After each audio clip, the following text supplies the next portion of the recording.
by 7-time IndyCar Series race winner Scott McLaughlin. Scott, welcome to the facility. Hey guys, thanks for having me on. I'm a big sports fan, so I appreciate what you guys do. Well, we're excited to have you. And I want to start right here. What can fans expect when they tune in for Sunday's race, the very first one on Fox?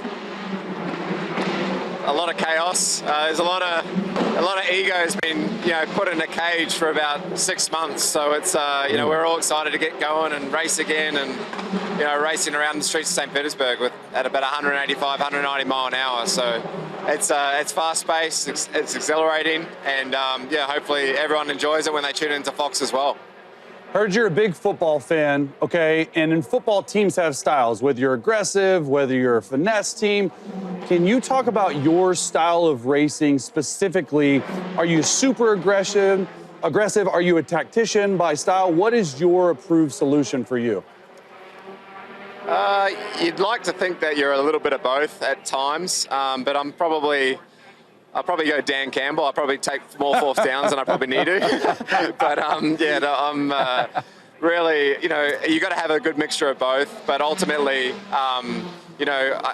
aggression's important, but you have to be calculated. And ultimately, to win the whole year and win the championship, you need to, make sure you get as many points as you can throughout the year. And sometimes that's just taking a 6th or a 7th, and instead of going for the win. So, Scott, you're the defending champion of this race. What is unique about this particular street course in St. Pete? It's obviously the first race of the year, so match fitness for us is quite low. We haven't been in the car for about 5 or 6 months, so what's really tough is just the mental and the physical toll it takes on the body. I'll burn close to 3,000 calories on the weekend with a average heart rate of 170 beats per minute. So it's you work really hard. You can do as much gym work as you can, but nothing prepares you until you get out on track, and that's probably the hardest toll.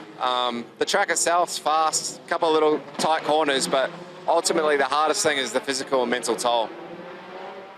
Scott, what's going on? James Jones here. So listen, playing football, my game really didn't start until I got hit. That when I took the first hit, whether it was first quarter, second quarter, third quarter, fourth quarter, whenever it was, that's when I settled into the game. When you're about to start a race, when do you settle into a race? Like, is it right when you buckle your seatbelt up? Is it the first lap? When do you really settle into a race? Yeah, we have a lot of stuff going on, and I can fully understand that, but we have a lot of stuff going on before the race. We do interviews, or, we see people on the grid before. The grids, as you can see on TV, sometimes are packed, so you have a lot of people coming up and saying good luck, and there's a lot of distractions there, but the first time I really probably lock in and I'm feel really comfortable and calm, and the adrenaline sort of slows down a little bit, is actually when I get buckled in, because you just know that it's just you're the only person in that car. You're the only person that can really affect the result from that point of view, from that point onwards. So for me, I'm at home when I'm buckled in there. Hey Scott, what's up? It's LaShawn McCoy here, and a little birdie told me that. Hold on. Wait. He got all formal. Shady. This is LaShawn McCoy. You are shady. You are always shady. You're always shady. I think my mom named me what she named me. Anyway, Scott. James Jones. Now, a little birdie told me, right, that you're a huge Panthers fan. And obviously you are a winner, you are a GOAT. What do you think that they need to do to get them winning like you do? Give them a little tip. They need some tips. Look, from what I thought Dave Canales put a lot of belief into the facility. It's exciting to watch from a fan perspective, because at the start of the year they were, I didn't really enjoy watching them, and then by the end, man, they turned around. But your little birdie's correct. I'm a big Panthers fan. I enjoy watching them. I'm enjoying the rise up, and obviously they're building all the right pieces. I think now with Bryce being the QB, hopefully, and being the guy, we can build all the little pieces around and not emergency quarterback again, and have some fun next year. Hey, Scott, real quick. So I just need to know this, man, and tell me the truth. Don't lie to me, all right? Because I got a lot of confidence, like you confident. And I got a Bentley, right? My Bentley go 200 plus on the dash, all right? Do I have a chance? You've got zero chance, my man. I'm sorry. There's just no way. But look, I'm happy you come along. You can come be a passenger, come enjoy it, come watch the race. But Yeah, you'll never drive as fast as me, bro. That's got the swagger. All right, so look, we're all NFL guys up here. The NFL has parity. I feel like the playing field's fairly level. And when it comes to IndyCar, there are only two engine manufacturers, right? Chevrolet and Honda. Bodies are fairly similar. How do you separate from competitors? I've always thought like it's all pretty much the same. What do you do different to try and separate from competitors? How on any given day is a race car faster than another race car? That's pretty much the same. Yeah, look, there's so many little settings that you can do behind the scenes that you won't necessarily catch on TV, but it's all preparation, obviously, and then obviously with the Honda and Chevy being so close and the innovation year on year, it just gets tighter and tighter and tighter. So that's what really makes IndyCar the most competitive series on the planet, in my point of view. So, you know, look, you've got to go in behind the scenes and really find within yourself, whether that's a mental side, you know, psychology, or you know, working with the team on how the engine puts out its power. There's so many little things that you can do to, you know, put yourself in a position to win. But yeah, like you said, it's tough. You know, it's when you win here and win an IndyCar, it's one of the most satisfying things you can do in your motorsport career. Wow. Scott, I hear you. We know you're a football fan, but we also know you are a big basketball fan, and you are a New York Knicks fan. Yeah. We know Luka is out here on the West Coast with LeBron. We've seen Jimmy Buckets over there with the Warriors. Both of them are cooking. You think your Knicks can make a push to the NBA Finals? Look, I don't think I feel like we got the talent. I hope we had the depth more than anything. I'm a massive Knicks fan, probably more so than I have ever been a football fan. Just that's what I grew up with in New Zealand and in Australia. Yeah, no, having Kat come over, and then obviously Josh Hart and Jalen are unreal. And the mixture of McCall in there as well. I think we've got everything. I just would love a little bit more depth on the bench and take a little bit more minutes off those guys at the top. So, hey, you won the Supercar Series championship 3 years in a row. And usually those races are around 125 miles. I mean, you were the G there, right?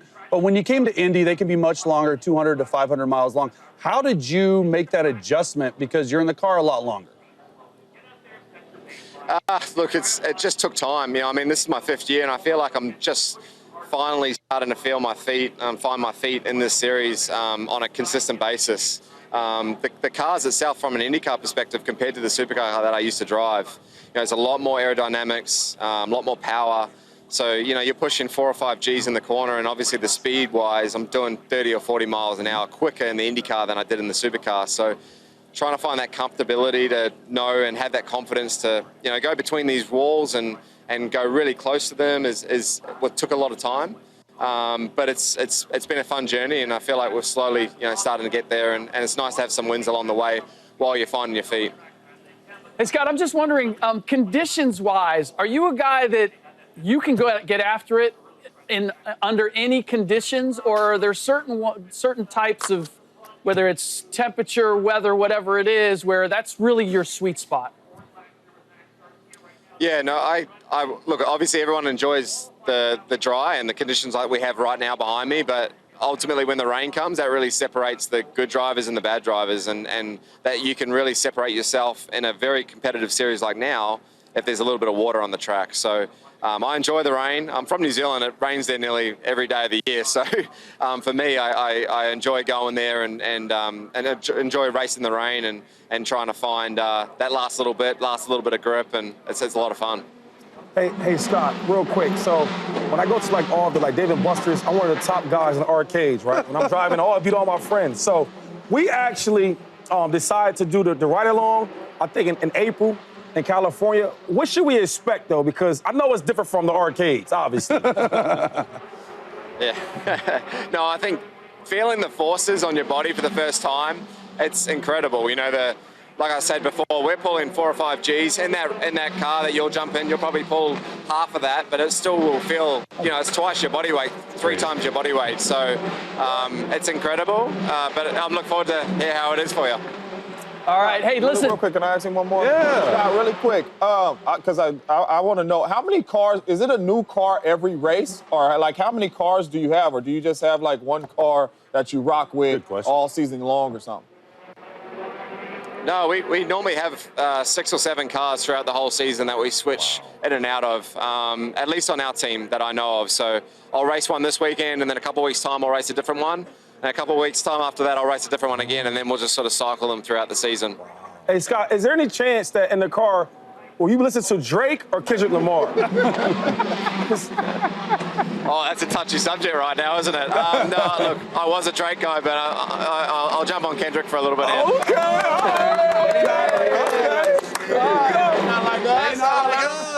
Hey, listen, Scott, thank you so much for joining us. We wish you the best of luck on Sunday. Good luck. Yeah, appreciate it, guys. Thanks for having me on. What up, YouTube family? Welcome to the facility. Thanks for watching, and you better be sure to hit that subscribe button if you want to get more highlights from the show and all of our exclusive content.